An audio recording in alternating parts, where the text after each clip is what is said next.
శుక్లాంబరధరం విష్ణుం శశివర్ణం చతుర్భుజం ప్రసన్నవదనం ధ్యాయేత్ సర్వవిఘ్నోపశాంతయే అగజాన పద్మార్కం గజాన మహానిజం అనేకదంతం భక్తానాం ఏకదంతోపాస్మహే. ఓం గం గణపతయే నమః. ఓం శ్రీమాత్రే నమః.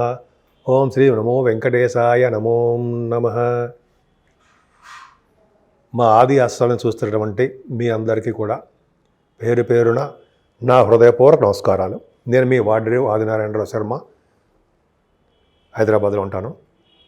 ఇప్పుడు మనం 14th డిసెంబర్ నుండి 20th డిసెంబర్ వరకు కూడా వివిధ రాసుల వారికి ఎలా ఉండబోతుందో తెలుసుకుందాం. దానికంటే ముందర మీ జాతకాలు తెలుసుకోవాలనుకుంటే మా ఆది అస్ట్రాలజీని సందర్శించవచ్చు. సందర్శించడం కాదు కానీ మీరు ఫోన్ చేయొచ్చండి. అయితే వాట్సాప్లో మీరు మెసేజ్లు పెడితే నేను తప్పకుండా రెస్పాండ్ అవుతాను. నేను షూటింగ్లు రీచా, అయితే ఫోన్లు నేను జనాలకు జాతకాలు చెప్పడం రీచా కొద్దిగా ఫోన్ లిఫ్ట్ చేయలేకపోవచ్చు, కానీ మీకు మాత్రం నేను అందుబాటులోనే ఉంటాను. నేనే స్వయంగా మీతో మాట్లాడతాను, ఎవరు మాట్లాడరు. అంతే కదండి. మన ఆది ఆస్ట్రాలజీలో కూడా ముహూర్తాలు పెట్టడము, ముహూర్తాలు అంటే మ్యాచ్ మేకింగ్ కూడా చూస్తూ ఉంటాం కదా. అంటే వధువు వారుల యొక్క జాతక పరిశీలన అదొకటి. మంచి మంచి ముహూర్తాలు, పెళ్లి ముహూర్తాలు కానీ గృహప్రవేశ ముహూర్తాలు, ఇవన్నీ కూడా మన ఆది ఆస్ట్రాలజీ తరఫున నేనే పెడతాను. నేను CMA కూడా చదివానండి. CMA అంటే cost and management accountant, senior accounts ఆఫీసర్గా నేను చేశాను సింగరేణి కాలేజ్లో. At the same time MA astrology చేశాను. ప్లస్ నాకు 35 years ఆఫ్ ఎక్స్పీరియన్స్ ఇందులో ఉంది. అది పెద్ద గ్రేట్నెస్ ఏం కాదు, ఇంకా చదువుకుంటూ ఉంటా. అసలు పక్కకు పెడదాం. ఏదైనా మీ జాతకాలు తెలుసుకోవాలనుకుంటే తప్పకుండా సందర్శించవచ్చు. అంతేకాదండి, వాస్తు సంబంధించినటువంటి డౌట్లు కూడా మీరు ఏమైనా ఉంటే మీరు మమ్మల్ని నాకు ఫోన్ చేయొచ్చు. తప్పకుండా నేను పరిష్కార మార్గాలు కూడా చెప్తాను. ఇప్పుడు మనం ప్రతి 12 రాసుల వారికి ఏ గ్రహానికి ఏ ఫలితాలు ఉంటాయి, ఏ పరిష్కార మార్గాలు సూచించుకోవాలి, అంతేకాకుండా ఏ గ్రహానికి ఏ పూజలు చేసుకోవాలని ఇప్పుడు తెలుసుకుందామండి. ముందుగా మేషరాశి నుండి మీనరాశి వారి వరకు కూడా 12 రాశుల వారికి శనీశ్వరుడు వలన, రాహు వలన, అష్టమ కేతు వలన కూడా దోషాలు ఉంటాయి. సో ఈ దోష పరిహారం కోసం ముఖ్యంగా ముందర కేతు దోషం చూసుకుందాం. గణపతి ఆరాధన చేయాలండి. అష్టమ స్థానంలో కేతు ఉంటే, సపోజ్ అష్టమ స్థానంలో ఉన్నాడు వాళ్ళకి, అంటే మకర రాశికి అలాగ సప్తమ భావం కానీ అష్టమ భావం కానీ 12th house కానీ ఉంటే ముఖ్యంగా మీరు చేసేవలసిన పూజలు ఏంటంటే గణపతి ఆరాధన. గణపతిని పూజించడం వల్ల, అంటే గణపతిని పూజించడం వల్ల సోమవారికి లడ్డూలు నివేదం కానీ, అదే గరికతో పూజలు చేయడం వల్ల, ముఖ్యంగా మనం పౌర్ణమి వెళ్ళినటువంటి చతుర్థి అంటే చవితి, సంకటహని చతుర్థి అంటాము దాన్ని. ఆ రోజు గణపతి ఆరాధన చాలా ప్రాముఖ్యత ఉంటుంది. ఎవరైతే ఇలా చేసుకుంటుంటారో 11 నెలల పాటు ఇట్లా సంకటహని చతుర్థి పాటు చేసుకుంటారో వాళ్ళకి అన్ని రంగాల్లో ముందంజలో ఉంటారు. కేతు వల్ల దోషాలు పోతాయి. అదే అక్కడ సుబ్రహ్మణ్యేశ్వరం ఆరాధన, కుక్కి సుబ్రహ్మణ్య క్షేత్రం దర్శనం కానీ, లేకపోతే మీ దేవాలయాల దర్శనం కానీ చేయడం వల్ల కేతు వల్ల దోషాలు పోతాయి. ముఖ్యంగా రాహు వల్ల కూడా చాలా ప్రాబ్లమ్స్ ఉంటాయండి. ఎందుకంటే రాహు సప్తమంలో ఉన్న, పంచమ స్థానంలో ఉన్న, 12వ భావంలో ఉన్న, అష్టమ భావంలో ఉన్న కూడా దోషకారకుడే. ముఖ్యంగా 5, 7, 12 స్థానాల్లో దోషాన్ని బాగా ఇస్తాడు. కాబట్టి రాహు దోషం పోగొట్టాలంటే కామాఖ్య అమ్మవారి దేవాలయాలు సందర్శించి ఉంటే అద్భుతమైన ఫలితాలు ఉంటాయండి. తక్షణమే ఫలితాలు ఉంటాయి. అంతేకాకుండా మనం అంత దూరం వెళ్ళాం, మన దేవాలయాల్లో మన ఊళ్ళోనే స్వామివారిని పూజించడం వలన, ముఖ్యంగా అమ్మవారు కనకదుర్గ అమ్మవారిని పూజించడం వలన, అంతేకాకుండా పద్మావతి అమ్మవారిని కానీ, లేకపోతే మన పార్వతీదేవి అమ్మవారిని పూజించడం వల్ల కూడా రాహు వల్ల దోషాలు పోతాయి.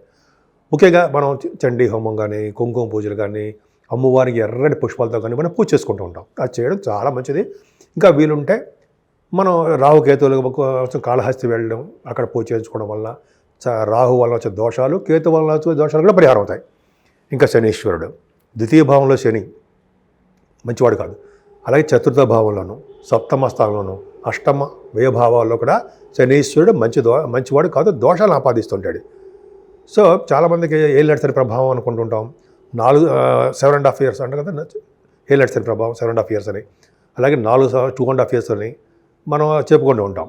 4.5 అంటే చతుర్థ భావం అంటే 2.5 years అని చెప్పుకుంటూ ఉంటాం. సో ఇలా కాంబినేషన్ వల్ల శనీశ్వరుడు దోష పరిహారం అవ్వాలంటే 7 శనివారాలు శనీశ్వరుడికి తైలాభిషేకం చేయించడం చాలా ఉత్తమం. అలాగే ఆంజనేయ స్వామి దర్శనము, శివాభిషేకాలు, వెంకటేశ్వర స్వామి వారి దగ్గర అక్కడ దీపారాధన చేయించడం వల్ల సర్వదోషాలు పరిహారం అవుతాయి.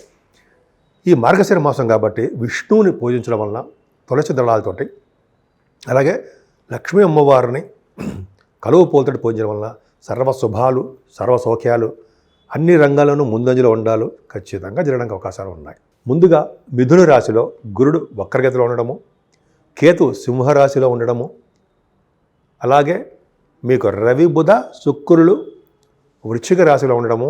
ఈ రవి బుధ శుక్రుల కాంబినేషన్ డాక్టర్స్కి చాలా బాగా పనిచేస్తుందండి. అంతేకాకుండా రవి కుజ శుక్రులు మళ్ళీ ధనుసు రాశిలో ఉండడము, రాహు కుంభరాశిలో ఉండడము, శనీశ్వరుడు మీనరాశిలో ఉండడం జరిగింది. సో ఇలా గ్రహాలు ఏడు గ్రహాలు కూడా 9 గ్రహాలు అంటే మనం చంద్రుడు చెప్పుకోవట్లేదు కాబట్టి 8 గ్రహాలు కూడా పొజిషన్స్ చెప్పాను. కన్యారాశి వారికి కొద్దిగా చికాకులు, కోపాలు, ఆవేశాలు, మనస్పర్ధలు, కొద్దిగా మొండి పట్టుదల ఇవన్నీ ఉంటాయండి.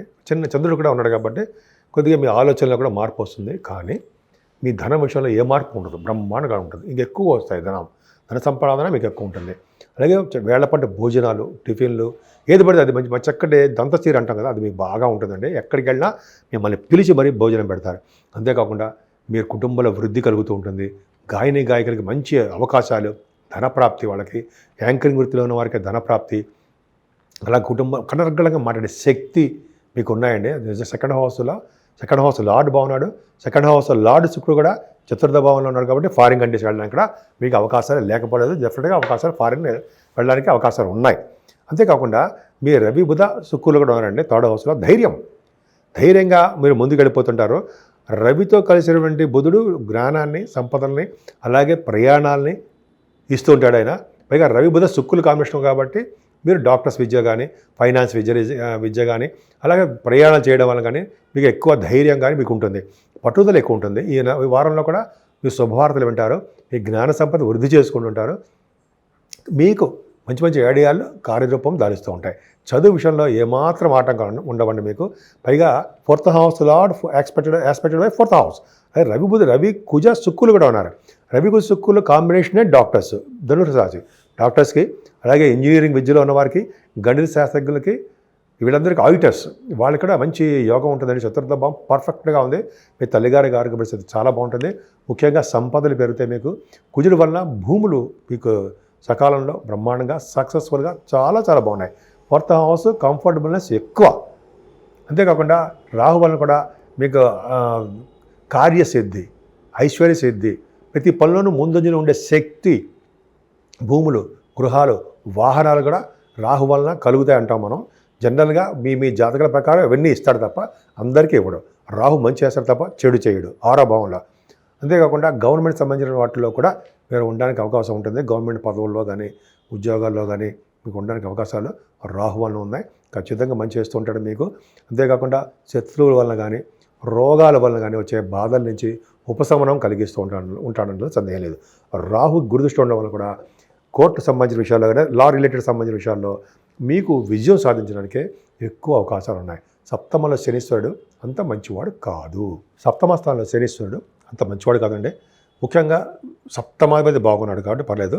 సప్తమాధిపతి దశమంలో ఉన్న, సప్తమ స్థానంలో శని ఉన్న వాళ్ళు విదేశ పర్యటన జరుగుతుంది. అలాగే మీ భార్యాభర్త విషయంలో కూడా బాగుంటారు. సప్తమ స్థానాధిపతి కూడా బాగున్నాడు కాబట్టి వివాహాది సంబంధాలు కుదరడము బాగుంటుంది. కాకపోతే ఏంటంటే మీరు దగ్గరకు వచ్చే సంబంధాలు కూడా ఆగిపోవడానికి, అంటే ఆలస్యం అవ్వడానికి అవకాశం ఉంటుంది తప్ప ఖచ్చితంగా వివాహాల వేడుకలు జరిగి తీరుతాయి మీ ఇంట్లో. నెక్స్ట్ 1 or 2 monthsలో జరుగుతాయి. అంతేకాకుండా మీ భార్యాభర్తల విషయంలో మనస్పర్ధలు, అన్యోన్య దాంపత్య జీవితాలు చిన్న ప్రాబ్లమ్స్ రావడానికి అవకాశం ఉంది. మీరు విదేశాలు వెళ్ళాలన్నా, తీర్థయాత్రలు చేయాలన్నా దాని ప్రాబ్లమ్స్ మీకు ఉన్నాయండి. కొద్దిగా జాగ్రత్తగా ఉండండి. అని వ్యాపారాలు కూడా నష్టాలు రావడానికి అవకాశం ఉంది. ముఖ్యంగా ఆటోమొబైల్ ఇండస్ట్రీస్లో కానీ, లేకపోతే ఫార్మా రంగంలో కానీ చిన్న ప్రాబ్లమ్స్ రావడానికి అవకాశం ఉంది. ఏదేమైనా మీ గురుడు ఒక్కడు చాలండి. వేదశాస్త్ర పండితులకి చాలా బాగుంటుంది, ఆగమశాస్త్ర కోవిదులకి చాలా బాగుంటుంది. దశమంలో గురుడు గవర్నమెంట్ జాబులు ఇవ్వడానికి అవకాశం ఉంటుంది. విశేషమైన ధనవంతులు చేయడం కూడా గురుడు చాలా మంచి యోగాన్ని ఇస్తుంటాడు. ముఖ్యంగా పురాణాలు చదువుతుంటారు సరే, పురాణ శ్రవణం వింటూ ఉంటాం, వాళ్ళకి చాలా బాగుంటుంది. అలాగే దేవాలయాల అర్చకులకి, దేవాలయాల అధికారిగా ఉండడము, అంతేకాకుండా విద్యా సంస్థలో బాగా రాణించడం, మీరు బ్యాంకింగ్ రంగంలో కూడా బాగా సక్సెస్ అవ్వడం, అయ్యేది చేయడము, అంతేకాకుండా ఉపాధ్యాయ వృత్తి అంటాం సరే, ఇందాక చెప్పినట్టుగా లాయర్స్ వాళ్ళకి బాగుంటుంది, ప్రొఫెసర్స్కి బాగుంటుంది. యజ్ఞయాగాదులు, క్రతువులు చేయడము, దశమంలో గురుడు వలన అవుతుంది కదండి. చాలా అద్భుతమైన ఫలితాలు మీకు ఇస్తాడు. జ్యోతిష శాస్త్ర ప్రావీణ్యత మీ జాతకంలో ఉంది. కేతు ప్రభావం వల్ల కూడా మీకు దగ్గర ప్రాంత ప్రయాణాలు చేస్తారు. ముఖ్యంగా దూర ప్రాంత ప్రయాణాలు చేస్తూనే ఉంటారు. కేతు వలన సంపదలు ఖర్చు పెడుతూ ఉంటారు. ధన ఖర్చు ఎక్కువ ఉంటాయి. అందుకని సుబ్రహ్మణ్య స్వామి ఆరాధన, గణపతి ఆరాధన చేసుకుంటే ఉత్తమ ఫలితాలు ఉంటాయి.